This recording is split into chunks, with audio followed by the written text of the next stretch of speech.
3 minutes ago. On that cold February morning in Washington, inside the hearing room of the House Oversight Committee, the air was heavy with silence. As everyone waited, Jamie Raskin walked toward the podium holding a thick file in his hands. No one knew what was about to happen. No one could have imagined that one of the most explosive bombs in American politics was about to detonate inside that envelope. When Raskin placed the file on the table, camera flashes began firing uncontrollably. "Good morning," he said calmly, as if the words he was about to speak wouldn't shake the entire country. "The documents I will share with you today," he continued, "are chronological proof of how the Federal Bureau of Investigation systematically covered up the Jeffrey Epstein investigation." The room froze.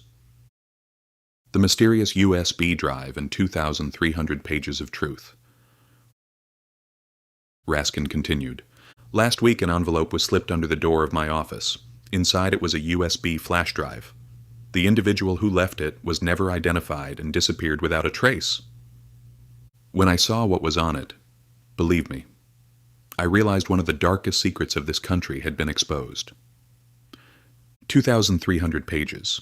Internal FBI emails, memoranda, classified notes and reports. Leaked directly from the Bureau's own internal communication system. Documents covering a 6-year period from 2019 to 2025, detailing how the most powerful investigative agency in the country was gradually silenced, step by step. As Raskin began reading the first email, the sound of journalists' pens racing across notebooks filled the room. Date: June 12, 2019. From FBI, Miami Field Office, to Washington Headquarters. Subject: Request for approval. 34 high-profile individuals. Raskin paused, removed his glasses, and looked at the room. 34 names. 34 powerful, high-profile individuals. The Miami office requests authorization to open an investigation. He turned the page. At this time it is not appropriate. That was it. 4 words. No explanation, no legal justification. Just 4 words. Raskin raised his voice. "When will it be appropriate? When will it ever be the right time to investigate 34 potential child abusers? Do you know the answer? Never." The curtain of political sensitivity. As the timeline progressed, the picture became even more disturbing. January 2020. Evidence against Ghislaine Maxwell had piled up. Victim testimonies, bank records, flight logs. Everything was ready. The operation was set to begin. Raskin lifted another document. "And then this note arrives," he said. "Operation suspended due to political sensitivities." "What political sensitivities?" Raskin demanded. "Whose names were being protected?" "The document doesn't say, but now we know. Now we know." March 2021. After her arrest, Maxwell begins cooperating. She provides the FBI with 47 names, individuals who visited Epstein's islands, flew on his private jet, attended his parties. Once again, the Miami office requests authorization. Once again, the request is denied. Raskin held the paper high. Senior-level decision, investigation of the 47 individuals is not authorized. "Who is senior level?" he asked. "Who is powerful enough to shut this down?" The silence in the room was suffocating. February 3, 2025. The death warrant. But the most shocking document was still to come. Raskin opened a new folder and slowed his speech, enunciating every word.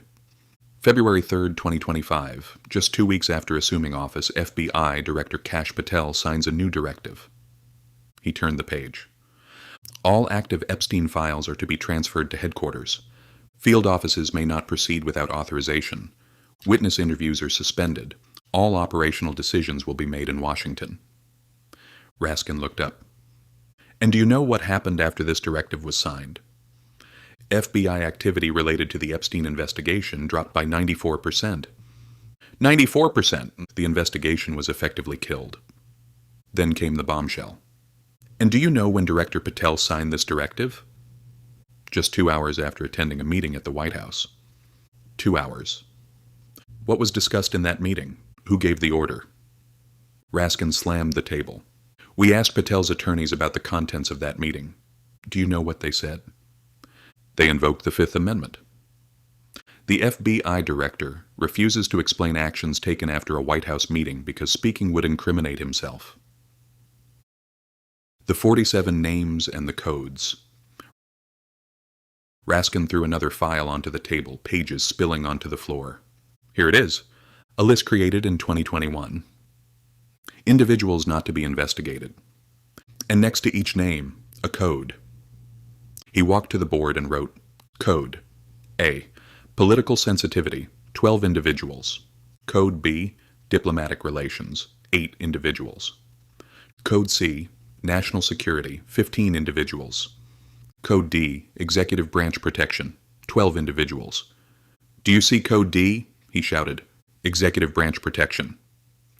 12 individuals under direct White House protection. Suspects in crimes against children, shielded by the executive branch. This is not just a list, Raskin said. This is documentation of how the justice system was dismantled. The 3.5 million page blackout operation. But the story didn't end there. Now I will show you what Kash Patel turned the FBI into. Raskin opened a new email chain. Hundreds of FBI agents were pulled off their primary duties. Why? To comb through 3.5 million pages of Epstein-related material. Searching for one name. Donald Trump. The room erupted. Agents worked 24-hour shifts, Raskin shouted. Any mention of Trump was to be redacted. Any photo was to be blurred. Some agents slept at their desks. Some broke down. Some wanted to resign. He lifted another document. This task is a national security priority. Any objection will result in termination. National security priority, Raskin roared. Not protecting children, protecting a name. The dinner and the lie. Raskin's eyes burned with anger. And one more thing, he said. On the night of the attempted assassination of Charlie Kirk, while the nation was in chaos, do you know where the FBI director was? At a restaurant, eating dinner. And that same night he misled the public with a false statement on Twitter. Patel's silence. Raskin turned directly toward Patel.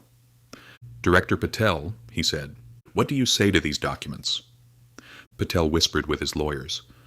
Sweat ran down his forehead. His hands shook. These allegations are baseless, Patel began. The real failures occurred in 2006 to 2008 during the Acosta era. Answer the question! Raskin slammed the table. Why the 94% drop? Why sign the directive 2 hours after the White House meeting? Why deploy agents to erase Trump's name? Patel fell silent. Why invoke the Fifth Amendment? What are you hiding? Silence. The collapse of justice.